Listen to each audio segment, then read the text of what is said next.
use that truck? What's that? I haven't even started yet, Joe. I just said, do you use that truck too? Yeah, we would if we could.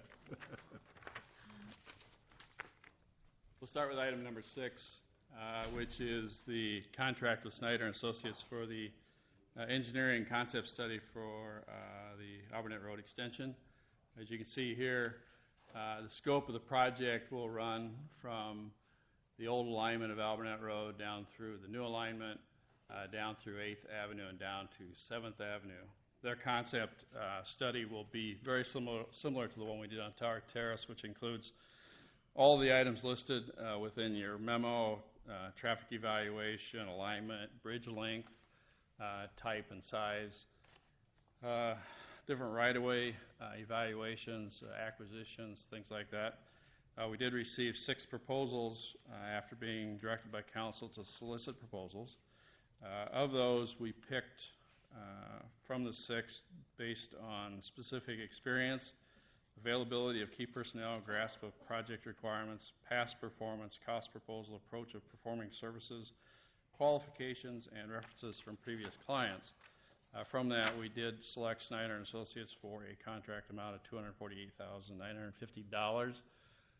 This project, we do have funding of $1.3 million from local option sales tax. The project overall will be in the $6 to $8 million project. So the cost of this amount, which will get us through very preliminary design, is very much within the confines of engineering fees. So, questions on that?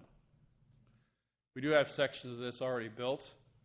As you know, probably know, we have this section down through here, and they're currently looking at building another section of it.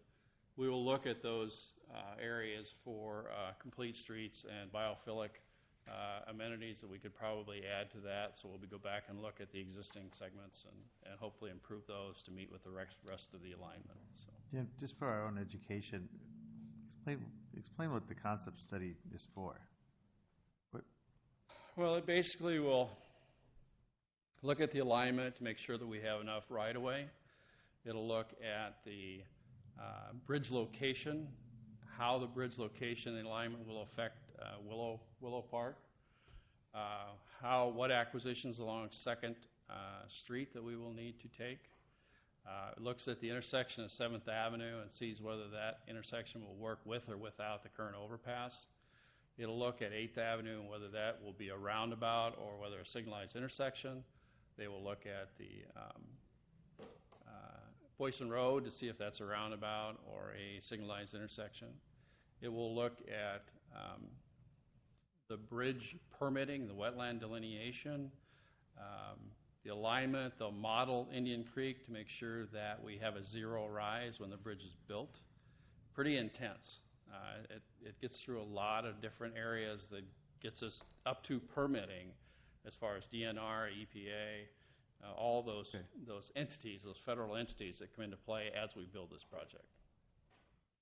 Does that help? Yeah. Okay. Thank you. Next 2 items have to do with those 2 homes that you go in between. Will those have to be purchased? Either one of those? Where at? Just, up here? Just north of Boyson, right there. We don't really know that yet. No. Okay. We have right-of-way up through here, but we're not sure if it's wide enough. I know that anything that's built prior to 1950 is considered historic within the DOT, and we'll have to look to see whether they can be purchased, demolished, relocated. There's different things as far as the archaeological and historical. All that stuff has to be looked at, and that's the other things they will be looking at. Okay. You said $6 to $8 million for the project overall? I throw that number out right now, but this will also come up with that estimate, which could be anywhere from, I'll say, 6 to 10 just to be safe. That's with the bridge? That's with the bridge. Okay. It's really needed. They're going to look at the impact or the benefit of 10th Street from Central down to 7th and how that will pull all that traffic off. That's the whole reason for this, is to pull that traffic off that downtown area. questions? Nope. Next two items are for the CenturyLink contract and the Alliant, I'll call it Alliant contract. Basically, during this corridor, they're currently out here building this roundabout, grading, doing some environmental stuff. Currently, there's overhead power down through here. These two contracts will allow for us to underground all those utilities within that corridor. If you remember, we already did one contract with one of the cable companies. I can't think what it's called right now. I'm on. Pardon? I'm on. No, it wasn't IMAN. It was the other one. But anyhow, as we go through these, we're getting contracts so that they can take all their utilities and take them underground. So these two contracts will allow those two companies to do that. This is the cost. Different from, they have to relocate, some of them. The telecommunications are not regulated. The other ones have to relocate. What they've done is reduce the undergrounding costs less that relocation cost. So these are representing that cost. So we take that into account and we try to monitor that. It's very difficult for us to quantify that number. They give us a number and we kind of have to accept it because we don't really have any way to determine that. So. Question. This resolution 7 and 8 on the agenda, it sounds like the same thing for both those items. What's the difference? Well, they are. They're both power, fiber, the cable.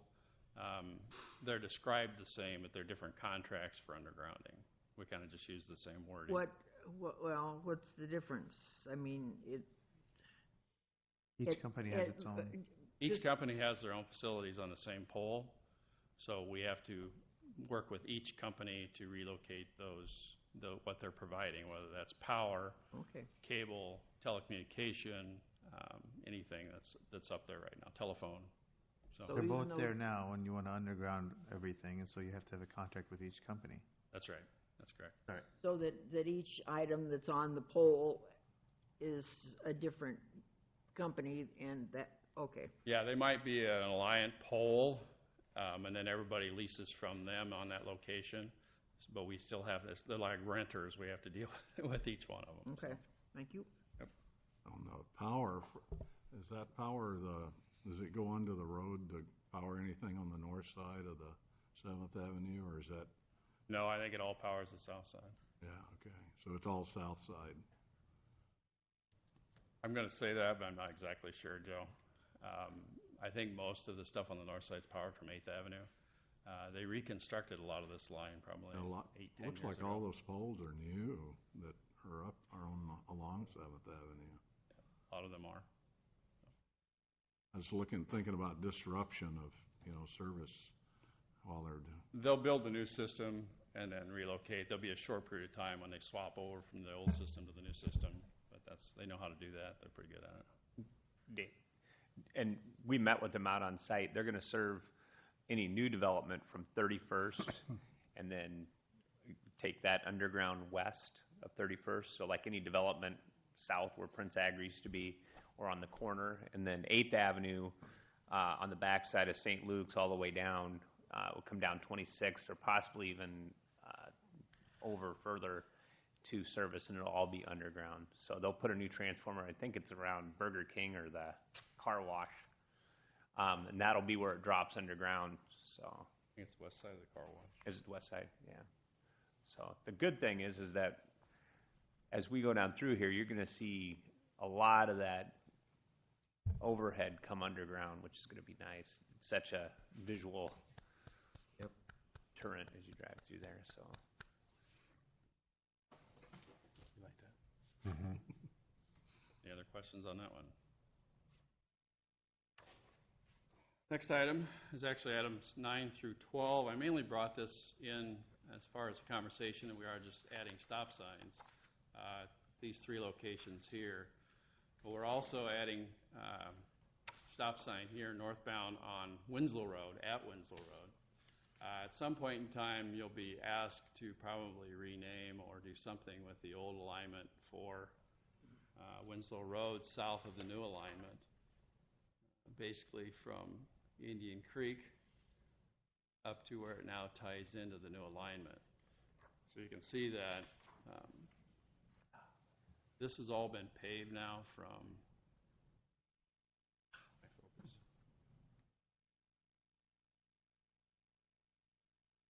up here where it ties into the old existing Winslow Road down to almost where it ties into Tower Terrace. They're currently constructing Tower Terrace over to approximately where the bridge is at, which is in this area here, thereby giving access to 10th Street from Winslow Road. Just so you know, that's, in case there was any questions, that's where those 4 stop signs are. And eventually this will be open and they'll be building these streets, but we want to get the stop signs taken care of at this time. What tier is that road considered? Pardon? What tier is that road considered? Is that a, or, Classification? yeah, is it a 35? I think that's a collector, Joe. So it's 35 or? Yes, it's currently 35 and will probably remain that.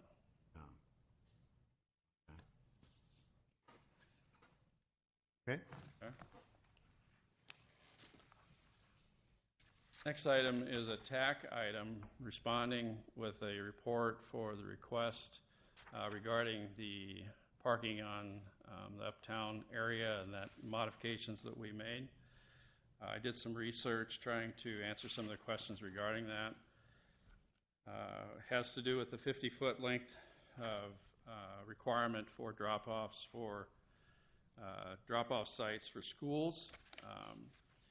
I looked at the state code, and currently the state code no longer addresses churches. So if we updated this to be consistent with the state, it wouldn't even address this situation. So we are, though, understanding the inconsistency of the code, and we are looking at changing that at some point in time. However, we do find that the city at one time provided approvals for alley modifications on the north side of the church to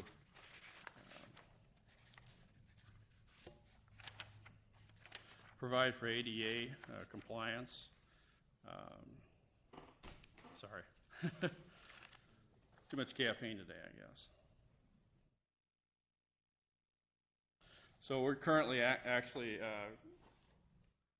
recommending no change at this time because of we are inconsistent with the code, but with the recommendation of the modification of the code, we would meet that.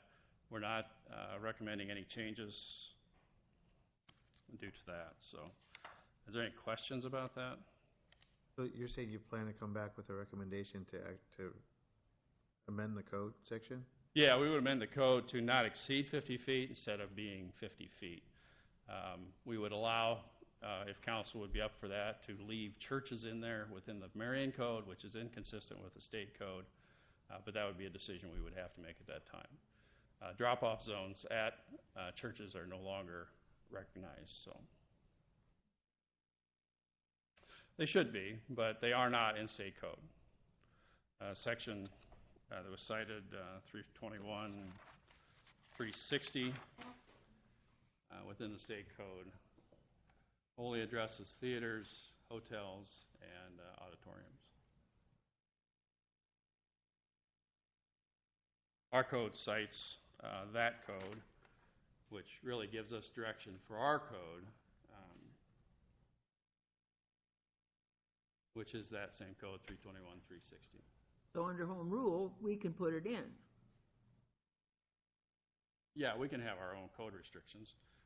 We do cite the state code for reference because of what we use it for. But the fact that it does not include it in the state code, but we, as a home rule city, can put it into ours, and it doesn't have to appear. Agreed. I totally agree with that, and we are inconsistent. We recognize that. Council did approve the plans allowing for the 30-foot of paved drop-off area. It does encompass the ADA ramp that is there now, which is part of the request. There is not an area on that side of the church that provides for ADA drop-off. I've got that somewhere.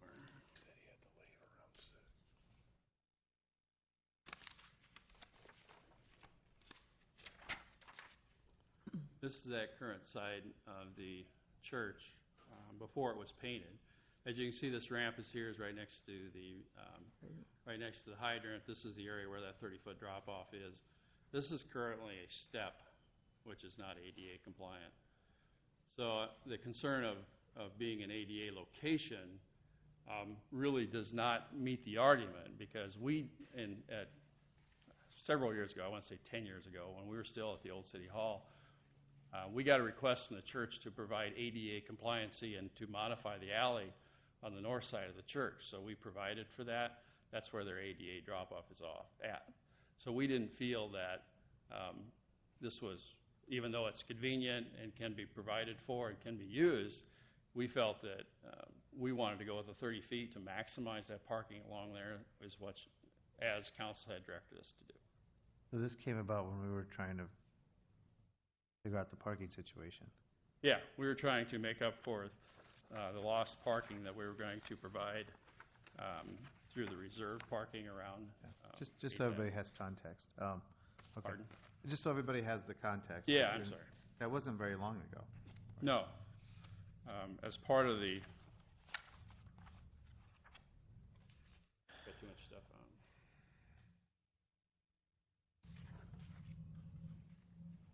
As part of the plan that was addressed to council was this layout in front of it, which included that 5 stalls and the 30-foot parking area, or non-parking area. Okay. Previously, the church provided for funeral parking and drop-off this location. The city has never enforced the need for hold harmless, which in normal situations we would have provide or request the need for it at each event, and we've not done that. So allowing for this area to be blocked off, continue to be dropped off, continue to be blocked off for funerals and so forth would be fine, as long as it's done consistent with what we've done before. Okay. I think Mr. Knudsen wanted to address the council on this, because the request to look at this came through Mr. Knudsen's letter, and so he wanted to address this. Thank you.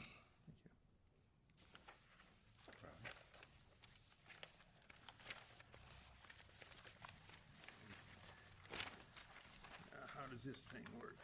Just like that. Can you help me? Oh, yeah, sure. Take all of it down. All right, I can move it up, whatever. Okay. Okay. You ready? Sure. Okay. My name is Charles Knudsen, 2835 24th Avenue, Marion. Okay, in response to the Marion City Engineer Dan Whitlow's letter to me dated June 16th regarding the TAC findings of my request regarding the recent change in the uptown parking by the First Presbyterian Church on 8th Avenue, I would like to offer the following. First of all, the city code. It starts out churches, and it specifically states a space of 50 feet is hereby reserved. That's pretty straightforward. The state code, a little different, but it does include the words or other buildings where large assemblages of people are being held. To me, I think a church fits that category. So those two, I think, are in concert. While the state doesn't necessarily state the distance, the Marion Code does state 50 feet. Okay. The TAC response states the reservation area was included in the Uptown Marion project as approved by the City Council on November 5th, 2015, which provided for a plan to paint areas on 8th Avenue to increase available parking. Per the approved plan, the space was painted 30 feet. If you go back to the November minutes, you will not find anything in those minutes that specifically states parking by that church was approved. Actually, in those minutes, it says, moved by Spink, seconded by Pizzurri, to table the motion directing staff to reconfigure the east side of 10th Street from 7th Avenue to 8th Avenue, both sides of 11th Street from 6th Avenue to 8th Avenue, and the north side of 8th Avenue from 11th Street to 12th Street. That was tabled. It wasn't voted on. Nothing was passed at that council meeting. Okay.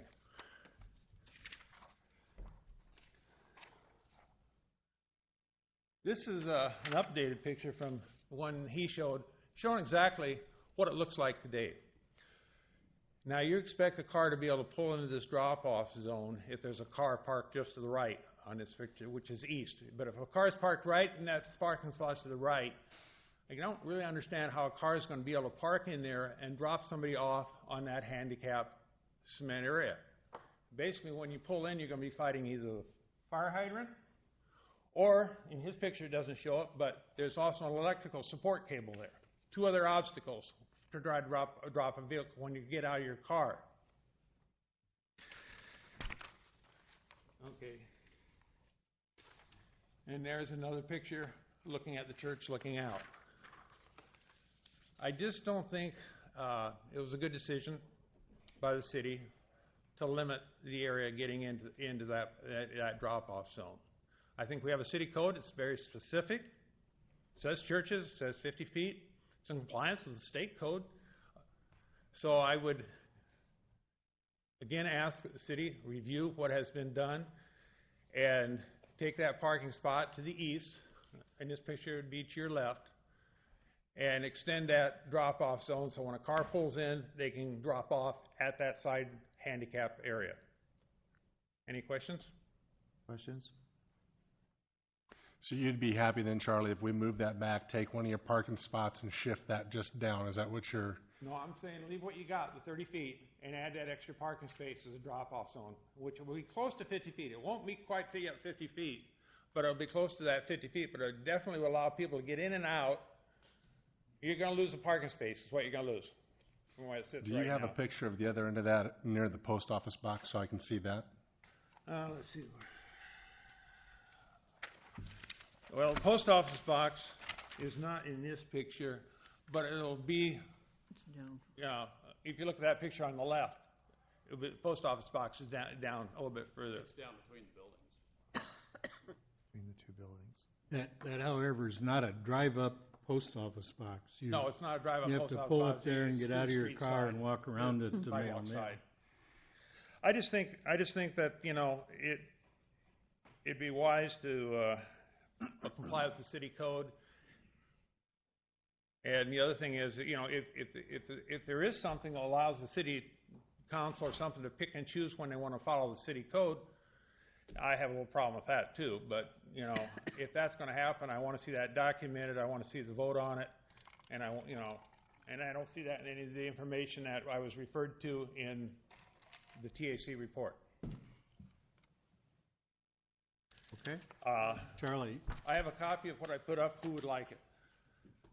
Oh, I think you So give you it can- to...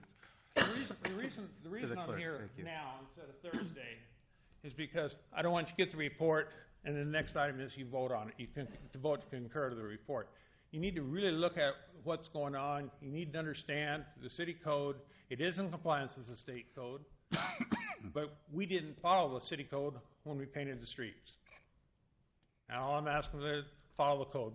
So as it sits right now, ADA is totally disregarded because there's no way that you can get a vehicle in there to drop somebody off. If you want to, if there's a car right here, Ramp is not currently ADA compliant. but if you have a car parked right here, you can't pull in that drop zone and get somebody to use that, because you're going to have your door to your car by best is going to be about right here.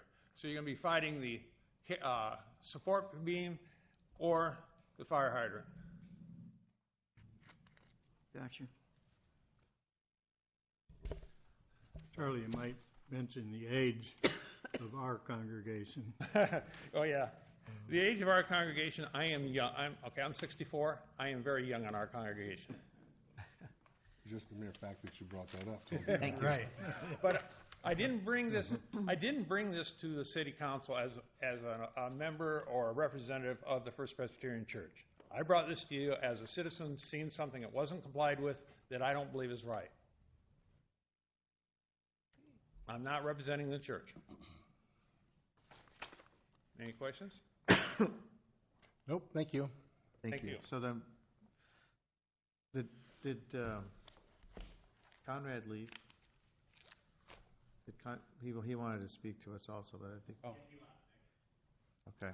I think he just wanted to be here in case anybody had any questions regarding the requests that he had filed with his letter. I had told him when he was coming in that it was just a receive and file, so I didn't know if there would be conversation on it or not. Okay. Well, I guess if there are any questions, we can always relay those to him.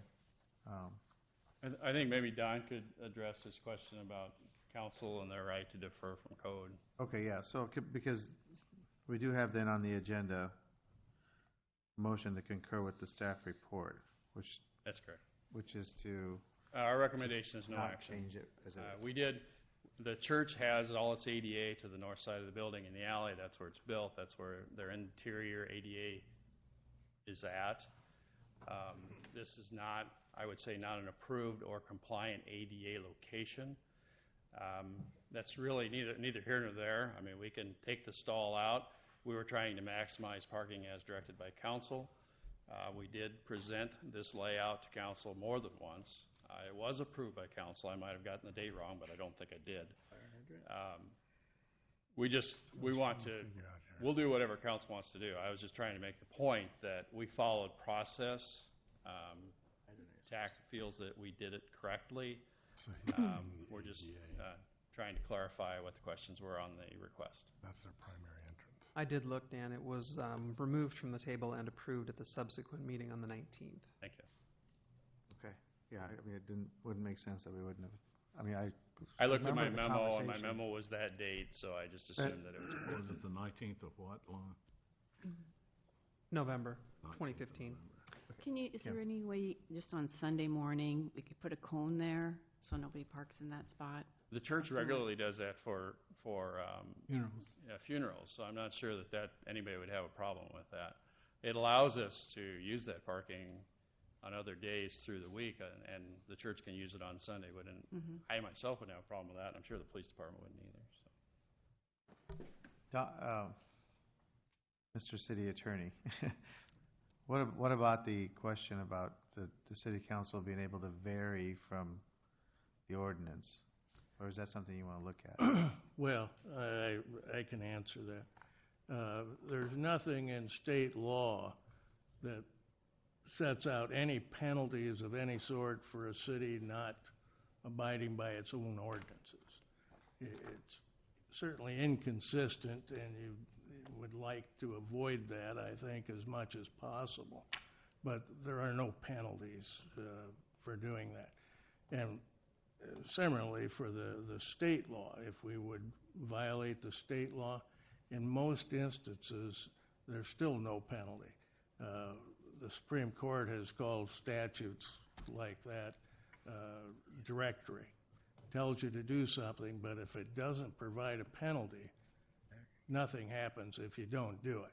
But I still recommend changing the ordinance so that it's more compatible with the state law. Okay. I have a question. Yes, ma'am. If that step is not compliant with ADA, It's not. then technically I suspect that whole thing is a moot point, because if that's not compliant, then the fact that there's a curb cut there, if you put a curb in, you could take out the cross-hatching and have more parking places. Yeah, our question as a traffic advisory committee is just that, is that we understand that we're in conflict with the code. But the bottom line is the drop-off zone necessary? Is it in a good location? Is it compliant with ADA? Is it a safe place that does not create liability for the church and for the city? Well, the fact that it's got, on the north side, as far as the drop-off zone and the curb cut and the ramp in and all this. There's an elevator there as well. Is this a well-used entrance? Pardon me? Is this a used entrance? To the back, the drop-off And how area often you is it talked used? about, we have an elevator in that corner, so we do have, but as far as just dropping off, you do have people dropping people off who aren't handicapped.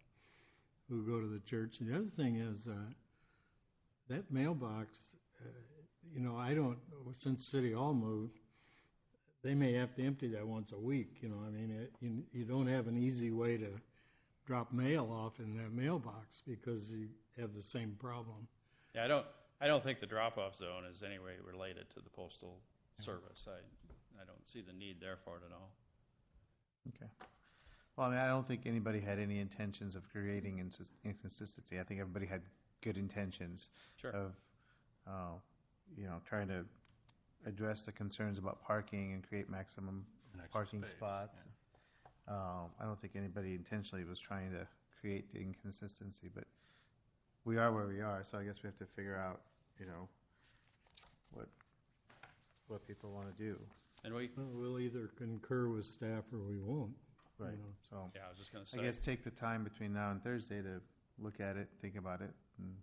We typically as well send out letters to all of our requesters when it comes to Traffic Advisory Committee items, and that's why Mr. Knutson received one, as the next one did as well. And we do direct them to Thursday because our understanding is Tuesday is staff night, Thursday is public night. So it wasn't that I was not telling him he couldn't be here tonight. I was just saying that we normally direct them to Thursday. So, and yes, we will put it on the agenda as concurrence. Council can do whatever they wish to direct staff to do whatever works for you. So. Okay. Okay. Any other questions on that? All right. Thank you.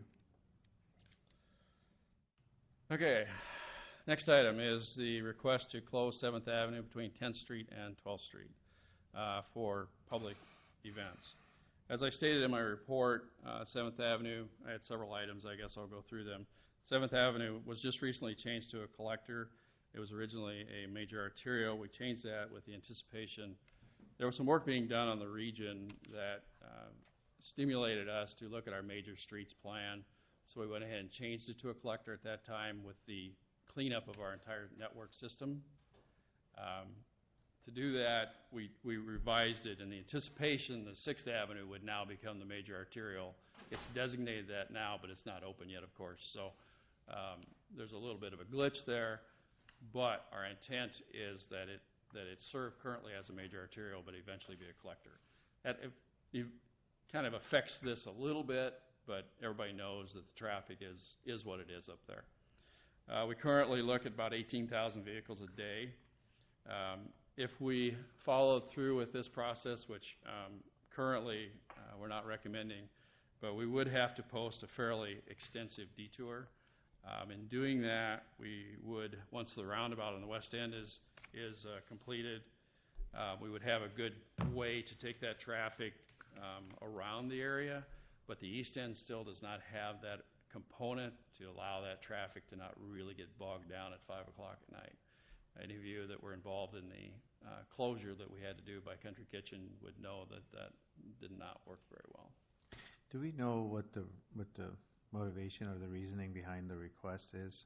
I mean, is the extra space needed for these events? No, I think there is a connectivity to the events. I think that's my understanding.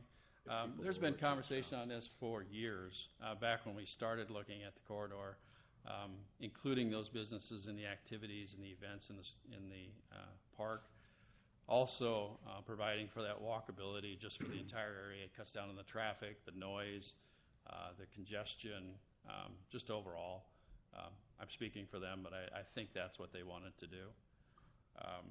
We feel like that's a great idea, and I think we support it, but not now. I think it's premature to do that before 6th Avenue is open. That you're looking at late 17, late 18 at least before that can happen.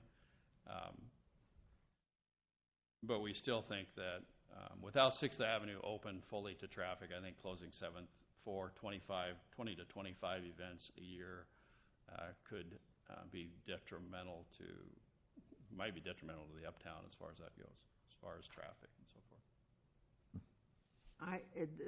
What I see is most detrimental is the fact that the fire department would not have access except an open lane. Well, if you're going to open one lane, And what's the difference between just leaving the whole thing open? And I don't understand why, since the stores, for the most part, are not open past 5 o'clock, and the reason that they aren't is because the store owners along 7th Avenue decided that they didn't want people just coming in to use their restrooms. And that's why they wouldn't stay open. When a lot of people who come to stuff in the park want to go in, schmooze around, look at things, and then maybe come back later if they find something, but they don't want to carry it back to the park and have to worry about it during a concert. So, I mean, there's too many balls in the air on this, I think. Well, and we think, my impression from the fire department is that they would have a lane open, clear, but not necessarily open to traffic. In doing that, though, we would have to close the north entrance to the mall, which that conversation really hasn't been had with them at all. So Right. That's another thing that would have to be addressed before we would do that officially. We Now, would have have you to make ever notes of it. tried to close a lane and not have somebody say, well, I can pull in here and do this? Well, we typically barricade, like 6th Avenue, we barricade that, and I think it's accessible to fire by moving a barricade or something like that, so, or EMS or whatever. We would lose, Mary Lou did bring up that we would lose parking. There's about 35 stalls up there. There are not any permanent ADA accessible stalls in those 2 blocks. They do add a couple for the events that we would lose all of those stalls. Guess that was my main objection, is the mall. They didn't ask them at all, and, you know, that would totally shut them down as well. So, you know, if they're going to get all the businesses involved, they should have gone to them as well. Yeah, a lot of those activities have vendors on 11th Street, which makes that access pretty difficult. And then if you close the north entrance, you've really kind of cut them off. So. Yeah. So does this, your recommendation, does that go to, did they get a copy of it, the requesters? Yes, I sent one to Mr. Steele, or Mr. Campbell? To the requester. I did not send it to everybody on the So petition. they know what you're recommending, so Mr. Campbell. they can be here on Thursday and, He was notified and was requested to be here on Thursday. okay. All right, Our recommendation is Makes to sense. do nothing at this time, so. all right. Any other questions? Thank you. One last item. Yes, sir. I brought this one specially for Mary Lou. Oh, thank you so much. Duly noted. I thought I'd start before you did. Each year, the DOT provides an opportunity to apply for traffic safety improvement funding. That's what we used on the 29th and 35th mini roundabout. The funding is 100% as long as the estimate that is applied in the application covers the costs for the project. You cannot expand them. You cannot ask for more.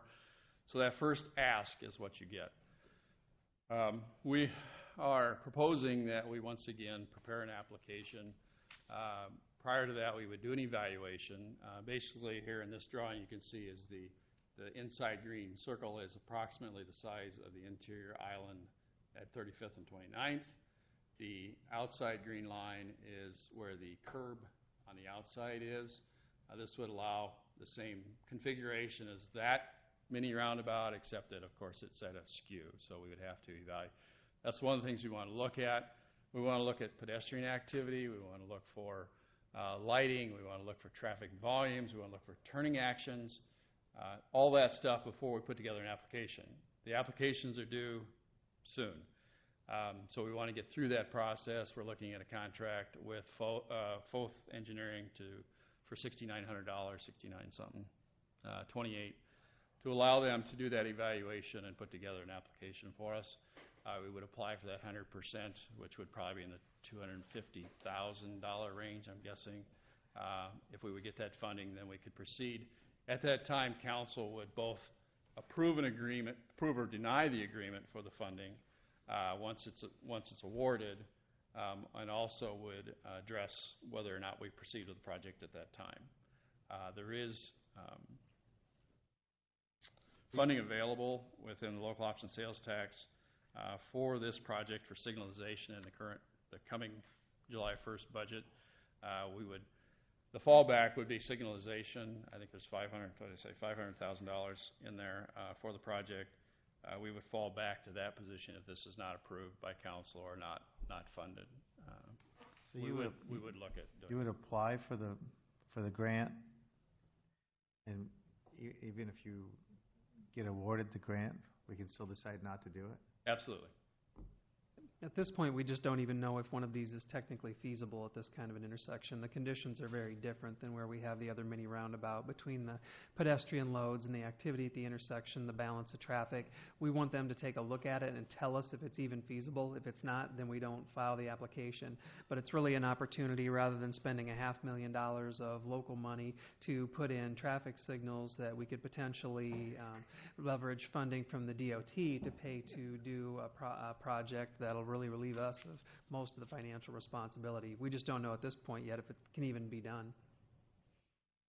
They would start out with that evaluation. They would start out with that evaluation, probably would not spend the entire contract. At some point in time, we would decide the feasibility, and then we would stop work if it's not feasible.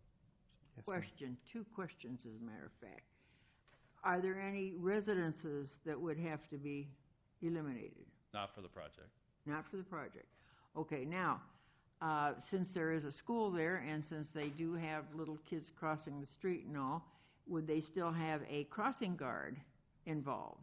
Yes. And, okay, now, are they gonna put that on like a lifeguard type stand in the middle of the thing so that they're, No, they would do the same thing they do now. They would cross them at each leg, one at a time, just as they do now. They would only cross directional traffic from one way at one time. Statistically, the mini roundabouts are safer than a signalized intersection because of the lower speeds and the ability to monitor traffic better. well, what I would think would probably not be a bad idea is to let the one on 29th and 35th see how that goes before anything further is done. Well, and that's why we throw out the opportunity to go through this process. We probably would not learn about funding until November or December. We could get down the road, we'd get through this cycle, otherwise we have to wait until August of next year to do another application. So. Well, these statistics always sound fine, but the problem is you're dealing with children, and children are an X quantity. Yes, but they're being directed by adults. They go through that. I would not want my child to go through that intersection Now, as it is now. So I'm not sure that improving it really makes it. there was a roundabout considered at Tower Terrace and 10th Street, and one of your own engineers said highly dangerous to pedestrians. No, actually that was denied because of the cross slope. We could not get the ADA compliancy on the sidewalks. The sidewalks have to be a cross slope of 2% maximum. Well, and because of the cross slope or the slope along 10th Street, we were not allowed to make it. We couldn't make it happen. okay, well, the way I read the thing was that it was not, that it was hazardous to pedestrians. I guess when I saw it, is that okay? Yes. When I saw this, Dan, I know the house there, we may not have to take any property, but they're gonna have the same problem that the houses that were on 29th Avenue up, they'll have a real problem getting out of their driveway when. With the signalization. No, with the roundabout here. Actually, the one on the southeast corner will have a very difficult time with signalization to get out his driveway. Yeah. Because of that stacking. But where I'm leading at is I think the one to be considered, if you're looking at that, is the 31st Street, 29th, because that one I'm seeing more and more cars backed up on both sides. And, you know, I've seen 2 really bad accidents there. And that one would be of almost the same setup as you did on 29th and 35th. Yeah, I mean, we're open to that. We've got about a half a dozen locations that we'd like to put these in. But I think the 31st and 29th ought to be considered before this one. That would be my 2 cents worth. This is currently in the coming budget, and that's why we selected it, because it's on our active CIP right now. Yeah. This intersection really backs up. We've kind of made a commitment to the school system to do something with this intersection next year. Very frustrating to go So through. it's kind of, we got to do something. We either start the signalization process or do something different. So is that school staying open, though, or That's one, that school's packed right now, so. is it Indian Creek School, is it staying open? I think so. What do you mean? I've not heard anything else. That's not the one they were talking of No. closing, is Oh. it? And have we, what are we doing with the signals from 7th and 7th? Are they spoken for already? Those were fairly new. Yeah, the problem with relocation, I mean, I think Ryan's parting them out. We have them, but the problem you get into, Dan's probably going to say the same thing, each intersection's different. The width of the roadway is different, cross sections, so those may not work there. Have to hang them. The arm Hang lengths. so far over. Yeah, the So- arm lengths are different. And so your footings are different, everything's different. You can't take a pole and just put a longer arm on it. Doesn't work that way. They're engineered for that, specifically for that length, so. From a police perspective, looking at this, I'd like to see the study and see what that says. But as far as children crossing, it may back up all four legs. But if you signalize it, people may try to hurry through on a yellow, and so you create a greater level of speed and those type of crashes with pedestrians or other cars.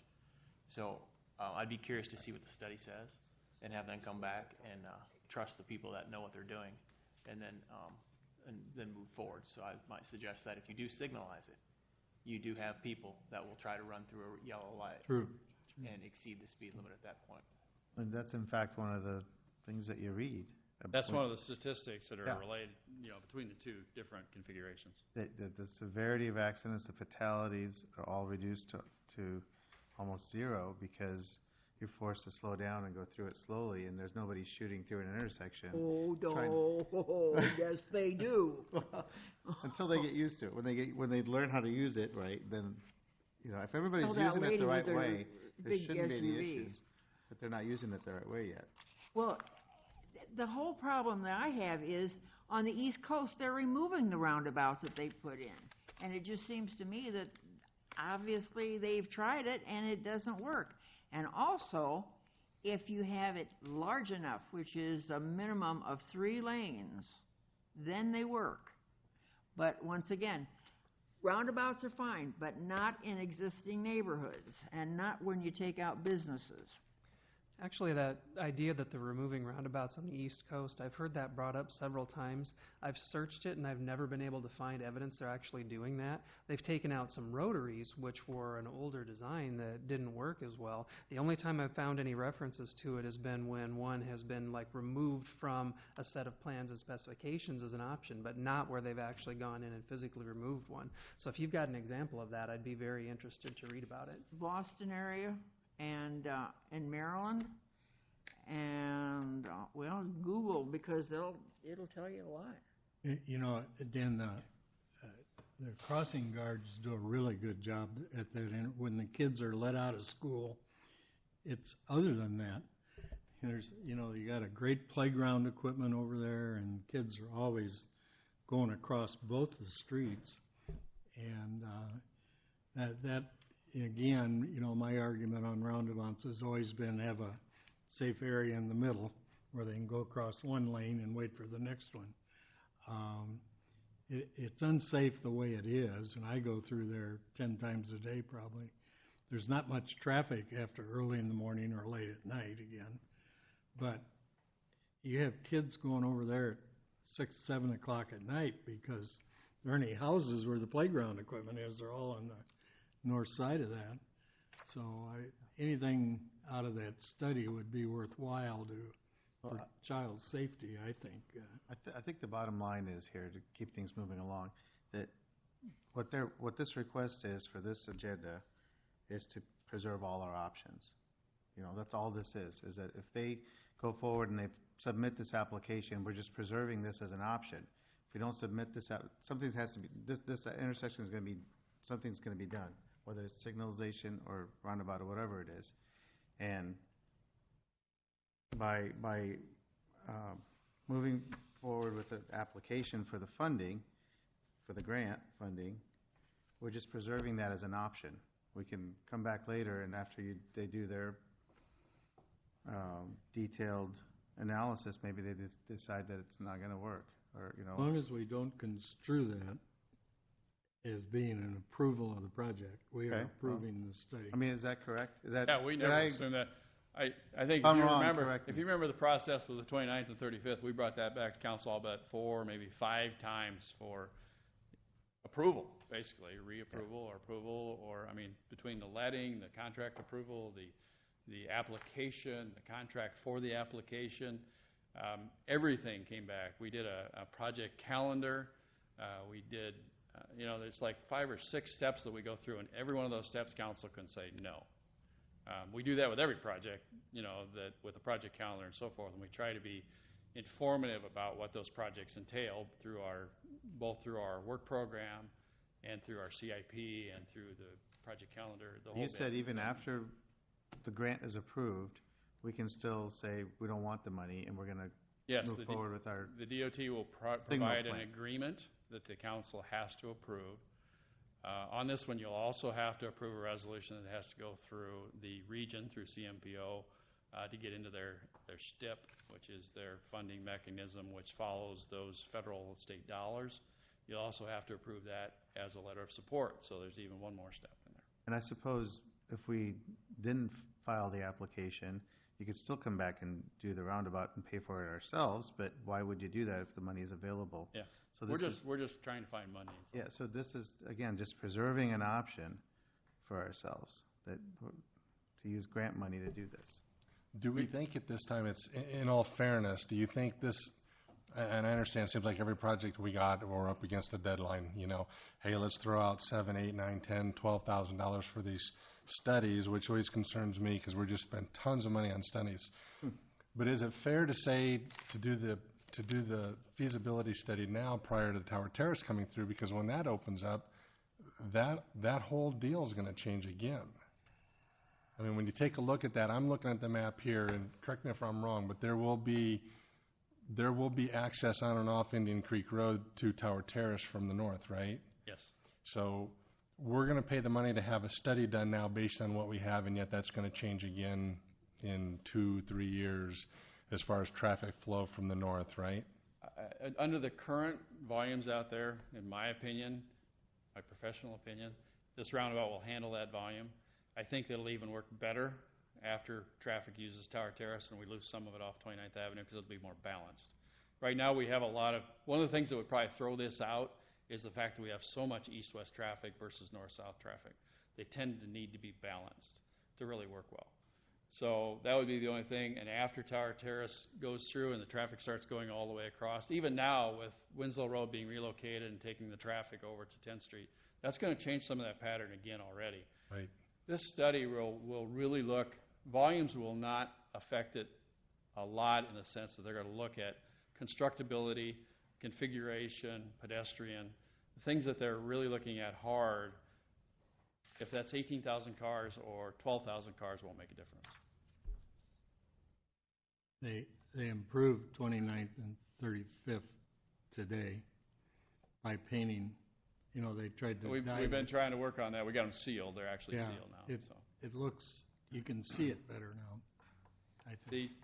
The thing with the TSIP, the safety funding, is that the top of the list of that committee is roundabouts. They fund roundabouts.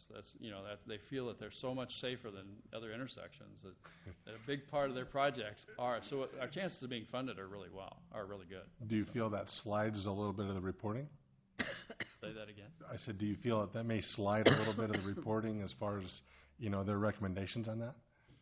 It's kind of like OSHA. When OSHA was federally funded, now when it's privately funded, they look at things just a little bit differently when you take a look at it from that perspective. But I think the state committee looks at the level of improvement of safety when it comes to roundabouts versus the four-way stops, two-way stops, signalized. They just really think that's I'm all for it. I don't want anybody to take away that I'm not for it. We need to do something. It's we're trying to accommodate the general public, the children. It's really a school issue here because the way the school is laid out, and we got this. mean, the way it just lines out, there's nowhere for the traffic to go. It just bottlenecks, and we got to do something. You're right. I'm not saying we shouldn't do the roundabout. The signals is a terrible idea because, we're putting a light virtually in a residential neighborhood to the south. It's a very difficult position, and I appreciate that. The school, It's a tough position to be in, trying to figure out which direction to go. the school has really been pushing for signals at this intersection for like 6, 7, 8 years. Right. And we've been pushing back because, yes, it helps with traffic, but once again, for the pedestrians, for the kids, it becomes more dangerous. Right. We feel like this is a better solution. Just spending the $7,000 on the study, is the study only for the feasibility of a roundabout, or is it going to look at also signalizing? We're only looking at the feasibility of the intersection, of the roundabout. Mini roundabout. So they won't take anything else into consideration as far as recommendations for the intersection? No, if we look at signalization here, that's just a design, construct kind of situation. We don't really need an evaluation for that.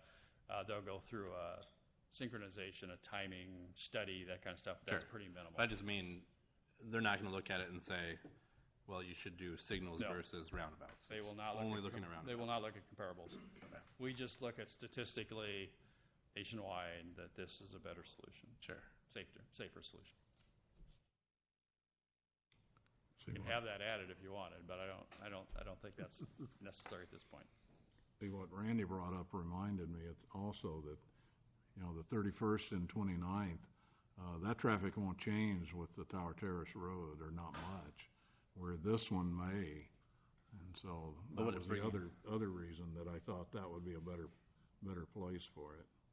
Well, I think this would bring more, once Tower Terrace is open, it'd probably bring more traffic from the north coming down off of Tower Terrace and into the neighborhood. So You think? it's not going to be as out? much east-west. It's going to be more balanced, really.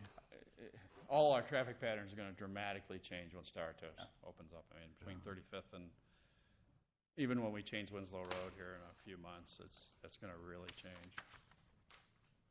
Okay. We good? Thank you. Thank you, Thanks, Dan. Dan. Thanks, Dan.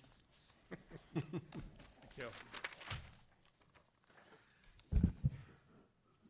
Yeah, the check will be in the mail, Dan.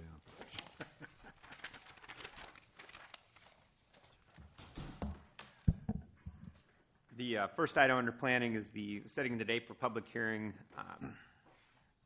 regarding an amendment to the future land use map and zoning for within the Uptown District. You've seen the staff report. Really, we're getting late. Unless there's specific questions, I'll have a full report on this at the next meeting. This is just setting the date for the public hearing on the rezoning Uptown. It's the property south of the VIP on the south side of 6th Avenue. So unless you have questions, I'll just move on because we'll have a full report on it prior to the public hearing. 4, 5, and 6 are all related. And these actually need to come off the agenda before Thursday. And what we're going to do, we need to have a public hearing before we do the preliminary site development plan. So again, that one is for the church off of Highway 13, and we're going to change that to a set date for public hearing instead of going into the preliminary and final site development plans. The reason for that is we generally, in a planned development district, we many times we get the preliminary site development plan with the rezoning to planned development, and we approve it all, and we have a public hearing. Our code specifically says if it's not done concurrently, you got to have a public hearing. So we did catch that before we got too far down the road, and we'll make sure that we get that amended and placed on Thursday. Can I ask you one question about it, Dan? Sure. I see on one of the plans, they only have one road access into it there.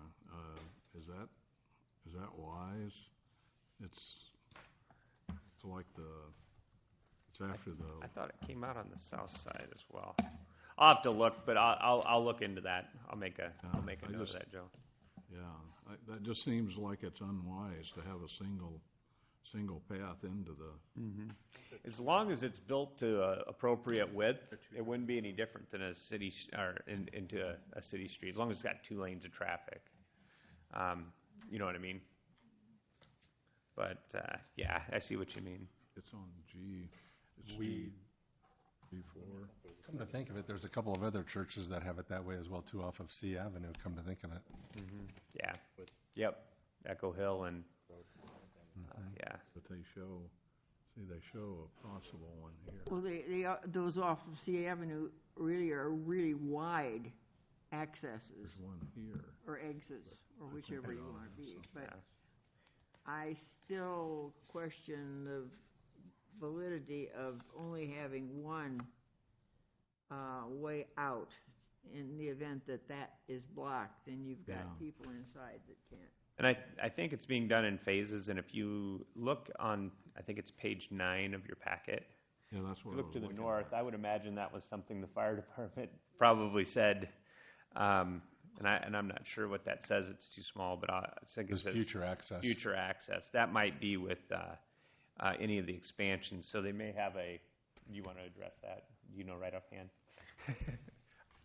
Fire chief knows more about this one. That's correct, Yes, it was discussed to have the second one yeah.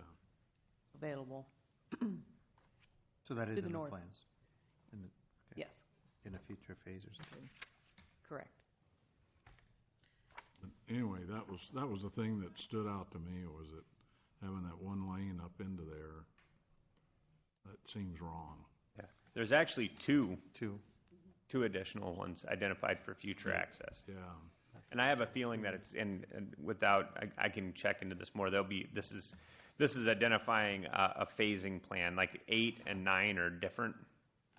yeah. So 8 is initial phase, and 9 would be the expanded phase. But certainly, we'll clarify that prior to the public hearing. You said these are coming off the agenda? No, this is just a set date for public hearing. Okay. Oh, I'm sorry. No, I am incorrect. This is the site plan, final site plan. Yes, the final site development plan for the churches. My apologies. So yeah, the phasing plan would be 8, and 9 would provide for the future access drives. So before Thursday, I'll talk internally with staff and see what the overall plan is for that. But as far as I know, with the first phase, they weren't going to have those, but the second phase they would. Is that incorrect? That's the way I understood it, the Yep. second phase. The second phase. So if that's a concern of the council, then we could probably, I mean, that's why we have the final site development plan. So if the council would like to see that, we can certainly bring that up and have some resolve for that. Yeah, okay, I appreciate it. Yep. Because I figured, the chief would have concerns with that too. They agreed to make the initial driveway much wider than what they were going to, and so we kind of compromised with that as long as they promised to put in the second. Oh, I hate it when you have to go through cars, bump cars out of the way to get into something. Yeah, I understand. Okay. So we'll work through that. Were there any other, I did not go through that full staff report because I was anticipating, was there any questions on that? I know we put together a fairly lengthy one. Looks nice. Are you involved with, what was it, KOTR, what was that? There was 4 initials and, what, is that the garages Correct. out on 3rd Avenue Correct. next to Marion Iron? Correct. Why did garages get approved in an industrial area that could be utilized for, seems to me, a better use of the property? Actually, we prefer to have the storage garages in industrial areas. They go well in a highly intensive commercial district as well, but yeah, it's a warehouse use. Well, it just seems to me that that's just prime industrial land, and if you're gonna have an industrial park, Well, like I said, it's a warehouse use. I mean, that's, I don't know where else you'd want to really see that. well, they've got them on Fifth Avenue, they got, I mean. Well, I know where they have them. I'm very aware of where they're at. Yeah. And there's been a major challenge for the community to deal with them in the areas that they're at. they don't really go well adjacent to high-density residential unless they're buffered well. And you're seeing them I just noticed in Cedar Rapids, they're going to put some on Boyson Road by the tower that's out there just west of Drugtown. While they do serve the residential areas, unless they're done pretty nicely, they really have a hard time blending into a residential neighborhood. And I think the police department could probably tell a few stories about things that happen in those areas that are not really conducive to great neighborhoods. From illegal activity to drug making, it's just my opinion, personal opinion, professional. They fit better where they're being built. Well, it just seems that since we developed this industrial park, that it would behoove us to use it for industrial purposes, and garages I don't consider industrial. But that's, of course, my own opinion.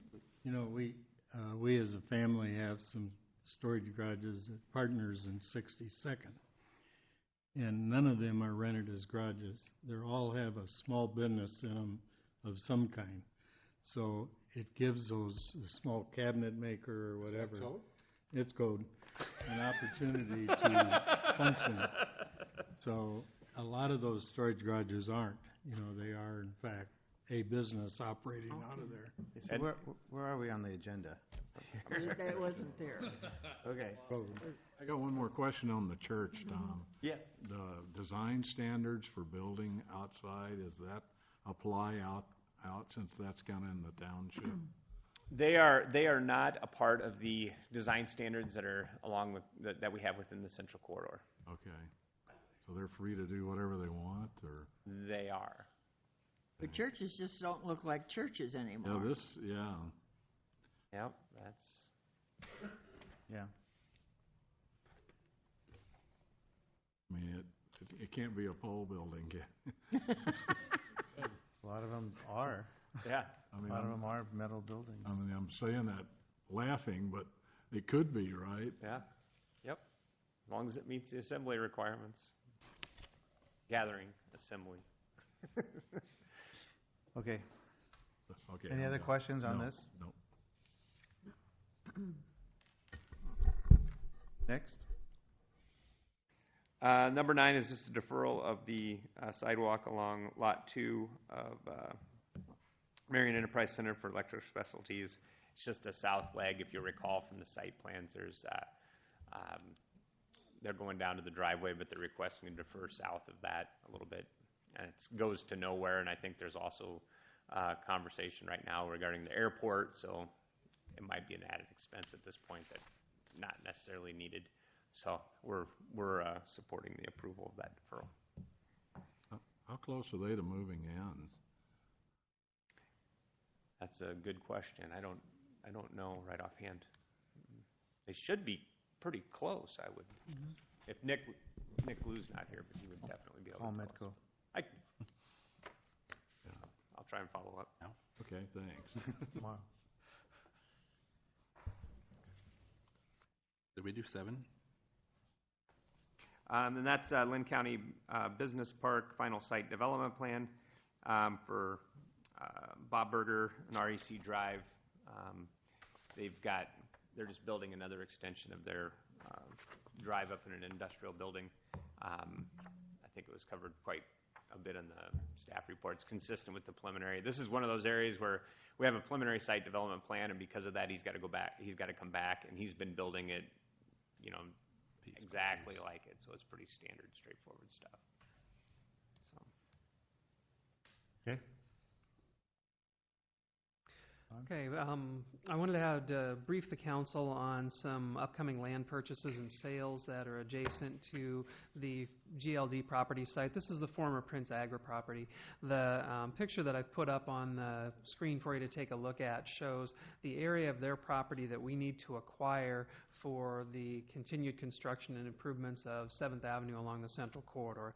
This western line over here would be the old boundary of the Marion Iron Iron site. And so we've got some property up here that we need to acquire. At the same time, we're going to end up with some property down here on the south side that is going to be surplus that we're not going to need with the future extension of 6th Avenue coming through there. So there'll actually be two separate agreements. One would be a purchase agreement from us to GLD for this property on the north side, and then a sale agreement from us to them for the property on the south side. What we want to do is to be able to get the agreements approved. We still then have to go through the whole regular real estate closing process, and in our case, we have to go through the public hearing process to actually sell the property and transfer the land. But this is one of the last pieces that we need to finish out the 7th Avenue improvements between Marion Iron and 31st Street.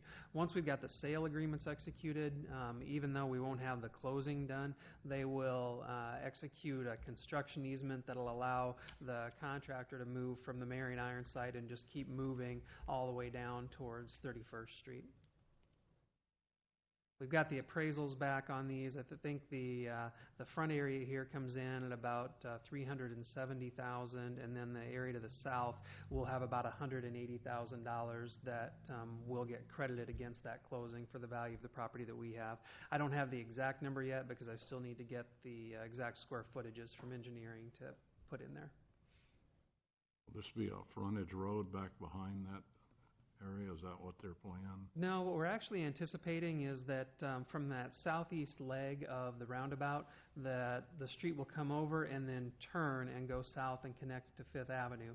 And then going into their property, it would be, we'd maintain an easement or maintain about 20 or 30 feet for the trail to go through, but then the rest would be a private property parking lot with an access easement through it. So you'd be able to come off the public street, go into a parking lot, and if you wanted to drive all the way through the parking lot to get to 31st Street, that you could, but it would not be a private drive. Or public street, I'm sorry. It allows more flexibility. Going to a private drive, it can be narrower than a public street. They can actually get more parking on site if we do that.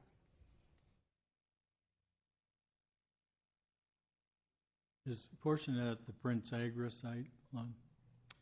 Basically everything between this dot, if you can see where the mouse cursor is moving, on the left side, and Once here. we do this, could we put a moratorium on getting rid of an attractive nuisance?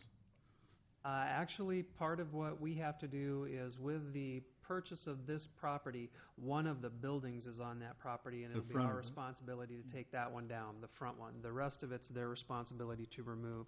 They do have bids that they've taken on that. They're working through that right now. I think they got 7 bids, so they're trying to decide which one they're going to use.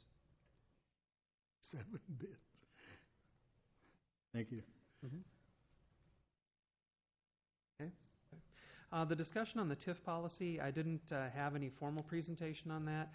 We're getting ready to finalize it. Just wanted to see if council had any final concerns. I know I wasn't here for the last meeting, and some questions came up about who had had a chance to review that. It was sent to members of the development community. I sent it to banks. I sent it to both school districts to take a look at to get feedback on that. We are going to meet one more time between now and July to just talk about process and how things will move through TIF applications, just to see if there's anything that we need to put in that policy. But really just wanted to hear from council if there were any final provisions you wanted to have us change. If you don't have it now, make sure you let me know with about a week's lead time before that council meeting so we can get them into the TIF policy and have it ready for approval. Okay. And we did get in our packet the latest version of it, so. Okay. And then on the naming policy, again, I wasn't here. I know the council had a couple of concerns about it. I think Amanda has made changes to it based on the council feedback. Just wanted to see, we're not going to be putting that on for approval on Thursday, but if there were any other questions or concerns, make sure you let us know, and we'll anticipate bringing that back in July. Nothing's changing, and then it's the same. It's the same one we had last time that we have this time. No changes. Okay. So let me know what changes in it you want to see, and then we'll get those made before we bring it back for formal adoption. Concerning the naming policy, I almost Well, the idea of somebody having to die before you can have a park or a building named after you seems a little abrupt. But I almost think a case-by-case basis would be more usable than just to arbitrarily name something after somebody. I can understand somebody who has contributed a lot of money to build a building or whatever, but just to name something, I think a case-by-case would be a much better way to go than a total, complete resolution on it. Well, it would be a guide, the way I understand it, pretty much. Right.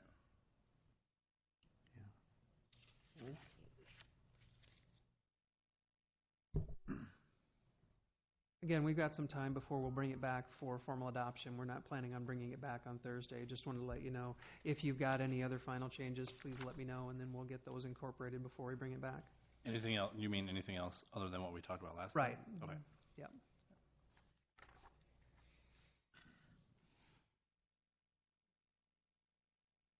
The next one's yours. Number 6 is a change order for the facade revitalization program. You will see the amount is $25,944.78. Now, this is the total amount. The city is only ultimately responsible for 15% of that. 60% will come out of the CDBG funds, and 25% will come from the property owners individually. So the city's amount is only $3,891. Out of the $250,000 that council originally set aside for this program, there is existing capacity of $66,000 that is not currently being used, so there is budget to cover this change order. What about the additional fee to the CBG? Yeah, we have capacity in that as well. In terms of the 3 property owners that will be getting change orders associated with number 6, they've agreed to the increased fees as well, which you'll see reflected in 7 through 9. That was my one question. As long as the CBG, whatever it is, is okay with the increase, if there's money there for the increase. Yep, we're not using the full capacity of that grant anyway, right at this point. CBG. CBDG. Okay? Community Development Block Grant. BGs is all I can think of when you say it, sorry. Next. Unless anybody has questions on that, then, okay. Number 10 is an improvement to paver art for Compass Art. This is for the Imagine Art in the Alleys project. This is something that was actually contemplated, or a version of it was contemplated from when the project was first started. It's a compass that will become part of the groundwork in there. You want to put it up on that? Yeah. I'll disconnect. Color version of it. It's not color. But it tells you where the colors are, but it's hard to figure out where they are. Pink and orange.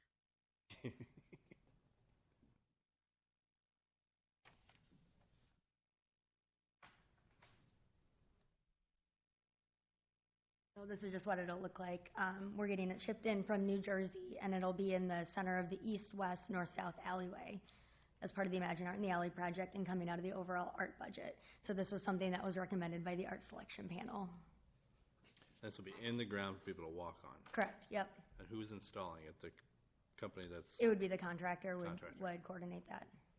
And they unload it too? I saw that it said we have to unload it ourselves. Okay. Getting Nick up there to do it. And then he's going to do it. Man, it is, yeah. Okay, any questions on that? So this is coming out of the budget for that project? Yes. Yeah. Is this thing metal or something, or is it, what's it made of? White? What's it made out of? Well, they're just pavers. It's what? Just 1 minute. 2 3/8 inch thick pedestrian application pavers. Oh, there it is. Pavers. Okay. Pavers. Even you can work on that. 1 pallet of 1,100 pounds worth of pavers. Any other questions on this item? Okay, next. The next item is the funding recommendations from the review committee for the hotel motel grant program. Okay. Amanda will put that up for you, but essentially we had a record year both in number of applications and the amount of funding that the applicants recommended. And so the committee had their work cut out for them in figuring out a way to allocate the funds in a way that went to the projects that the committee overall felt were worthy of receiving funding, but also making sure that we were fair to the multitude of organizations that it applied. And after reviewing several different potential scenarios, the recommendation from the committee was to do awards for $171,000. That's $21,000 more than was programmed out of the coming year's collections of hotel motel, but we've got a $100,000 balance in that account that we carry. They thought that the projects coming in merited serious consideration. They did make some modifications to the way that they were being scored in order to help spread the money around a little bit.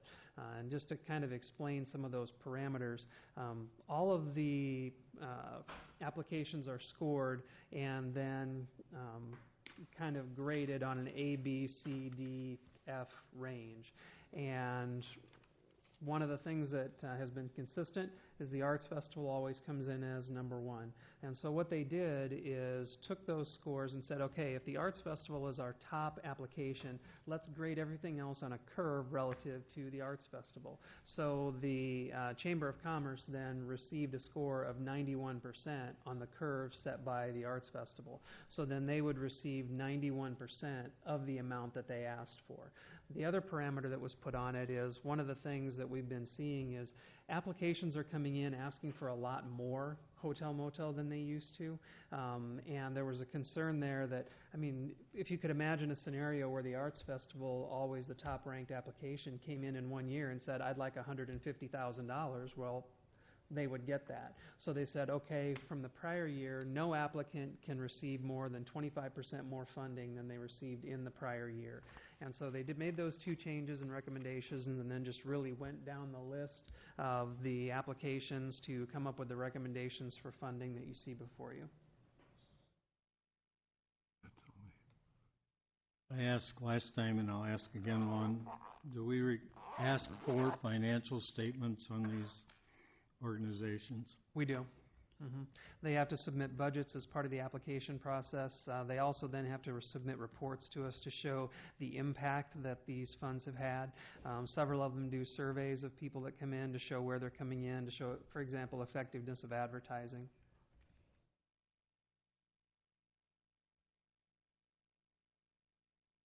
So any questions, recommendations, changes? It's a lot of work for the committee to go through these. Some of them are quite Can you say lengthy and that quite again, Lon? detailed, so I'm glad to I was lean on on the them. committee, so. It's a lot of work. And you didn't want to give it to the rats, huh? What is the Terra Luna? What is that?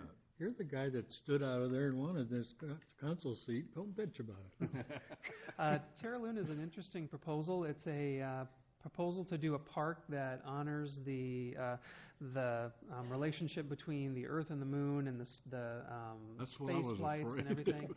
I think the committee is interested in it, and several of them felt that it really would have potential to be an attraction and a driver, but there's no site that's been found for it. What they're really looking for is money to do a feasibility study, and you can't really do a feasibility study and bring people to town. So they thought, as the project gets more developed, it might be eligible in the future, but where it sits right now, it just wasn't a good fit. And then the Barn Hunt Club? That's the rats. The what? The rats. The rats? Yeah. My understanding was that this was rats and dogs, and the dogs chase the rats, and they're great friends, and, oh, good, let's just have PETA come in and just, yeah. I mean, what was their purpose of their application? Well, it's based in Central City. That's where it takes place. Do you want to try to attempt to explain that one, Randy? Yeah. I think it's a great report. I think we did a nice job putting this together. City?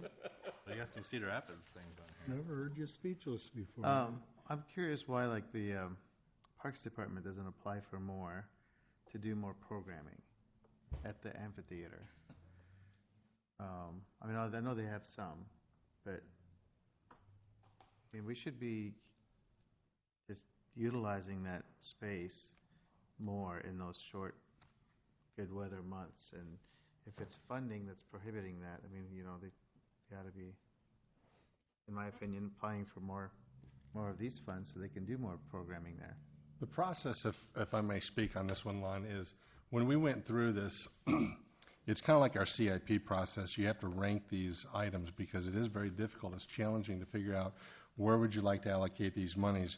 But we also have to remember where the proceeds are actually coming from. So from the hotel motel, we have to ask ourselves on a couple of the main questions was, what is this doing for and bringing in new business, overnight stays? And you're exactly right. There was a lot of, there's some big dollars in there that we're taking a look at. Certainly not enough to go around to everybody. So the matrix that we use on this is obviously ranking it, but I think as we're starting up some of that stuff, and I don't remember the exact. That was my point, is if they, they may be able to get bigger programming that brings people to Marion, if they had the proper funding. So, I don't know. It's just a question. It's very interesting to see how a lot of this stuff breaks down. You take a look at one of the deals, too, was, I know a big topic that came up was the Giving Tree Theater. When you take a look at that, they were requesting $35,000. They were awarded $15,000 last year. This year, we're going to award them. What's being proposed is $18,750. When you take a look at some of those things like the Giving Tree, I was shocked to see what the royalty fees were for the rights for them to put on a program that is a copyrighted deal. I think royalty fees alone were $40,000 in last year's budget for them. So when you take a look at that, it would have been very easy to say, yes, let's award them what they needed. But when you go down through there, the matrix, again, does a nice job. I'll go back to our CIP deal, and it'd be fun. It'd be great to fund all of that. There's only so much to go around. Everything was ranked by all of the members of that committee. And, we can all go through there and kind of pick some of the things that are maybe we're a little bit more passionate about, whether it's music, whether it's art, whether it's our stuff uptown. Some of the things, too, we got to keep in mind the Kiwanis. That's a big one. We got to remember some of that money comes right back into our community. They do donations for playground equipment. Now I think they got some money allocated for the ball diamonds out on the northern part of the cities there. So one thing that I was kind of bringing up to the committee it's going to get more and more competitive as we got more and more people that are going to want to tip into this pot as we start getting some of these other businesses online and some other potential convention centers and things of that nature. So it's going to get very interesting as we go further. And just, from a general policy issue standpoint, this is one of the reasons why Marion has been so aggressive in trying to pursue hotels. If you look at comparable communities to us around the state with our type of demographics, we lag far behind them in collections on hotel revenue, where our market is very underserved in Marion. The metro market is a bit underserved per the terms of our hotel study, but if you were to look, for example, at what places like Bettendorf or Cedar Falls bring in, that number, rather than being 150,000, is more like 1 million. And that's one of the things that Marion's got a real opportunity to do is as we've got more of those types of operators coming to town, it's going to give us a lot more flexibility on this end. Okay. So is the intent of this for council to approve this or make suggested changes, or? There will be a resolution for approval on Thursday night. This is the recommendations made by the committee. Okay. So who from the council was on the committee besides? Randy. Randy, okay. How many people on the committee? What was it, 12? 12 from throughout the community? No, there was like 8. 8? Because I know in the past, at the meeting, the council has made adjustments on. 8? Council has made adjustments to it in the past. We tried to take that into account with looking at some of these, and some of the things that have come up at council discussions in the past about making those kinds of adjustments. The committee has city staff, city elected official. We always have an uptown business owner. We try to get somebody to represent the hotel industry. We try to get a good cross-section of people who have involvement in business and the tourist trade specifically, since that's what these funds are targeted for. This year there were 8 members on the committee. This is the first year we were unable to get either of the hotels represented, and the committee members are listed on the front page of the memo that was included in your packets. Okay. Thank you. Number 13 is just a receive and file. I wanted to highlight it just to remind the council that as far as the use of public space for dedicated purposes, we did establish an application process for that a couple of years ago. So there's really 2 components to this request. One is some of the things that he would like to do on the rear of his building for signage, but then the other part would be use of the alley in the rear for event space or for outdoor seating space. So that piece of it ends up going through that application process. Just out of curiosity, both he and Campbell Steel have their outdoor seating. Do they pay rent for this since they are located on public property? I cannot remember if we established an application fee for that or not. I would have to look. I think we should have one. Well, there's some, and Don would have to address it, but there's some conversation because of the sidewalks used to be coal bins, or we had vaults below them. As to where that property line is, Nick, it could be at the street, and they would be on their own property then. So I don't know that we know where those buildings' frontage really is. Well, but The also abstract I've heard would that tell us, I assume, but a lot of the problem is that people are having difficulty walking by, especially Mr. Ramsey's establishment, that it's not real easy to get by with a walker, for example. well, and his request here, the fire chief's gonna have to address because it blocks the alleyway for a fire truck, and they'd have to maybe go in the parking lot if there weren't any cars there. I remember, as you would, the Bolster building being on fire. And we have to be careful and pack. They'll talk about that, I'm sure. Yep, all of that's part of the review process for Yeah. those types of applications. And then there would be, just so you know, there's 2 items that will be added for Thursday. One would be to the sale of property from the former Fiberite site to Anderson Automotive that was removed from a prior city council meeting. We're ready to get that one back on track. And then approval of a sale agreement for another parcel off that site to KTRO Incorporated.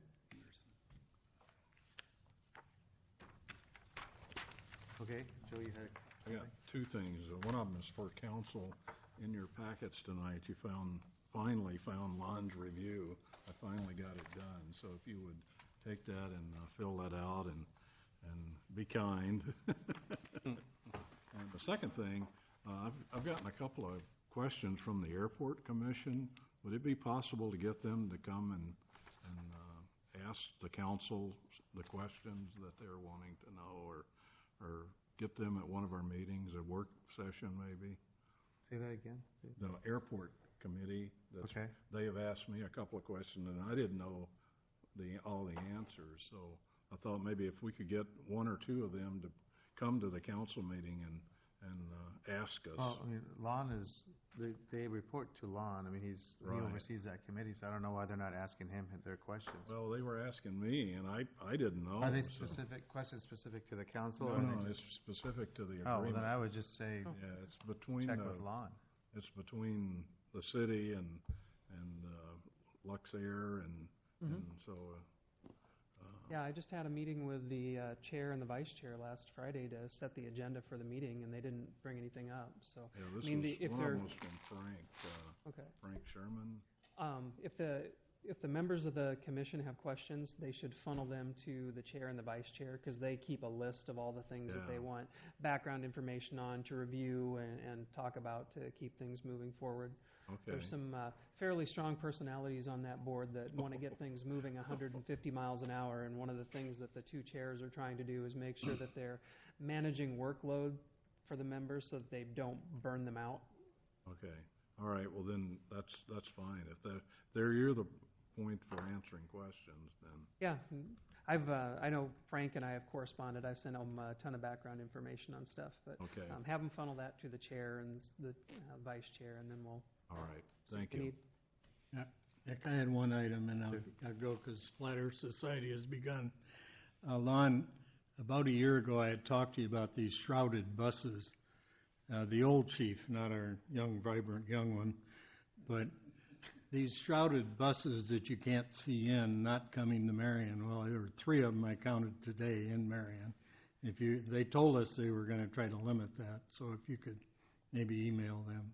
Yeah, I'll remind Brad. They were going to try to program ones for this area that didn't have that type of construction, but said that, if those were the only ones that are available, if the ones with full windows were out of service, they couldn't guarantee that they wouldn't appear here. PD can't see inside of them, nor could a citizen if something bad was going on in there.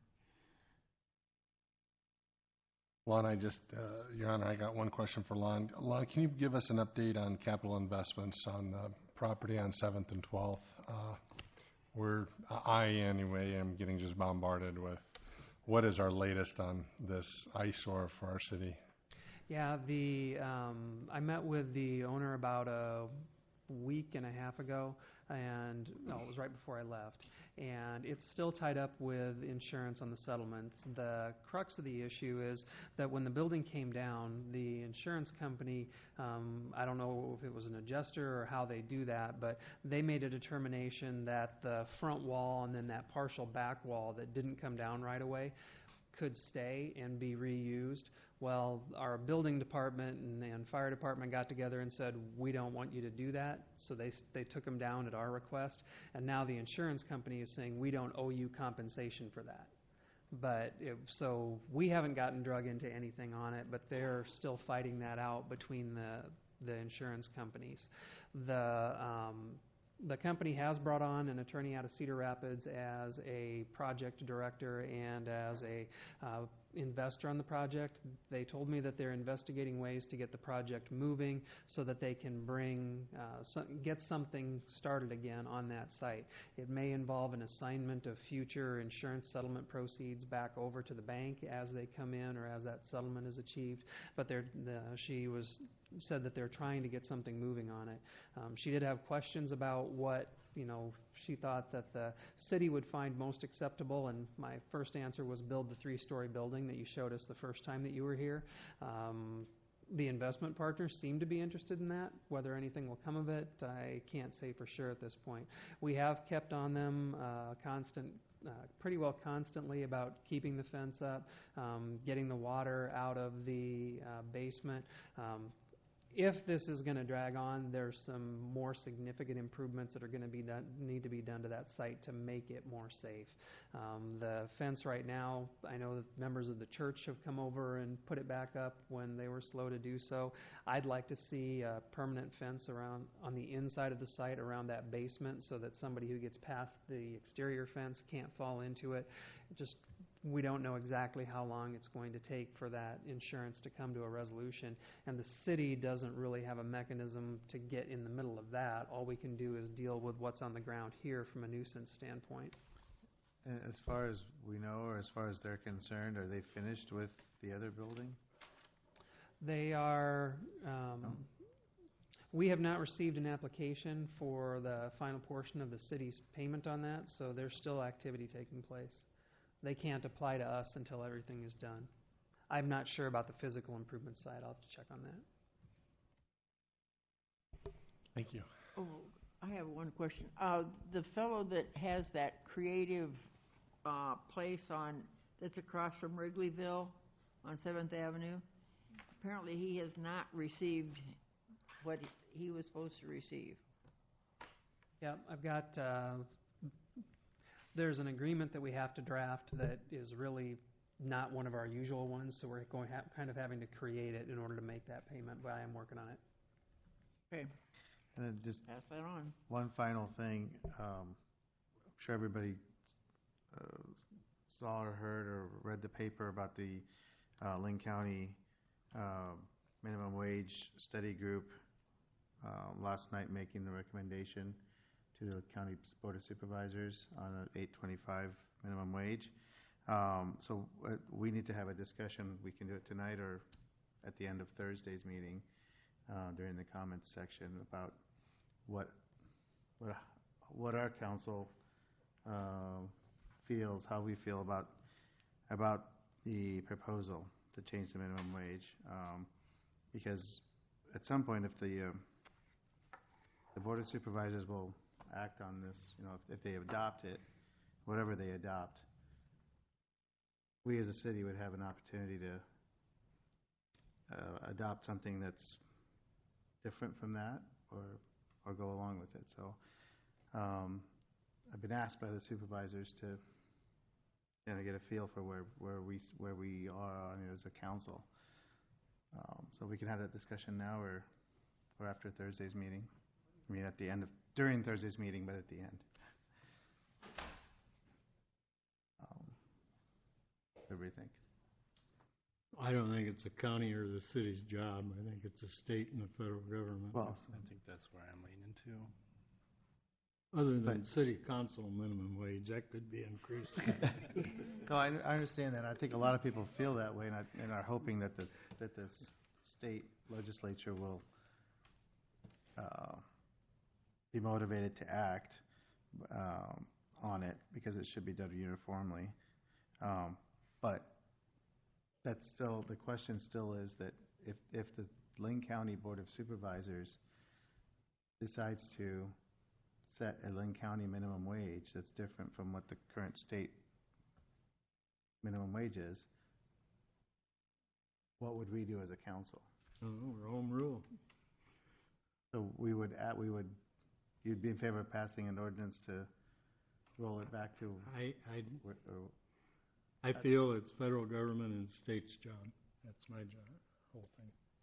Well, speaking as one whose first job paid 35 cents an hour, and then I went to a big 70 cents an hour with no overtime involved, this 8.25, wow, that would have been super big. But what they don't seem to understand is this is an entry level. This is where kids get their their feet wet as far as a job is concerned. And if people have to do this as another job, a second job, a third job, whatever, well, okay, but I think the 8.25 is sufficient. It's such a controversial thing, though, but we have to remember, as business owners in town, and I totally agree, as having teenage children and understanding that we need to raise the benefits of the earner, but then we have to constantly be concerned with as well too what that overhead does for the general business. Now, gross profits, gross margins they all work off of a number. So if you're used to working off of 30% gross profit to cover overhead, then everything has to follow suit. Now all of a sudden hamburgers become $12 and the retailers, what their chocolate's going to have to go to $23 a pound. Oh.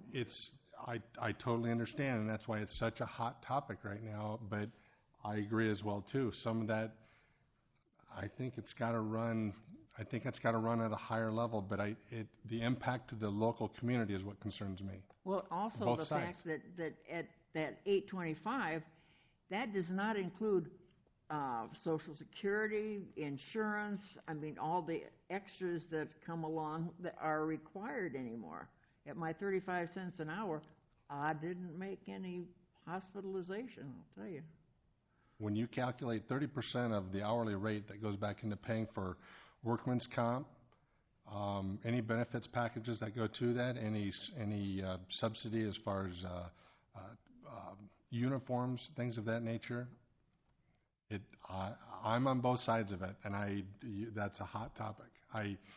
As a business owner, can sit here and talk about what it's going to do to impact the businesses, and as the resident, you can sit there and talk about what it's going to do to impact, the lower income table or kids in school that are still working those minimum wages, not even taking into account the food industry where waiters and waitresses are still earning $1.75 because they have to calculate tips. So does truly the minimum wage, is it equally fair across the table? I was on the committee, and we had a lot of good speakers. We got a lot of really good information. You know, you have to take in consideration there's a lot more poverty happening in Cedar Rapids right now. We had a lot of people telling us stories about that, and It was only the third meeting, so. right, but we yeah. did have a lot of information, you know, and what else was I going to say? It takes like, there are studies where it takes $13 really to make a living, a single person. There's a lot of single mothers that, you know, you say that's an entry-level job. Sometimes that is all you're going to ever make in your life. You know, there's a lot of people with disabilities. And I just think if the 300 businesses that make less than $300,000 weren't going to be affected, aren't going to be affected by that. So if you're a small business, you know, you don't have to worry about that. But if you're a big business like a Burger King, and they're told all you have to pay is, you know, $7.25 or whatever it is, that's what they're going to pay. They're not going to pay people any more than that. And lately, people are doing more work for less money. And I don't know, I just don't see why we don't, you know, get on board with this. And this was a push to get the state to follow us. If nobody does anything, they've been putting it off. They've been trying to do this for 6 years. It goes part way, gets to the House, and then they don't do anything about it.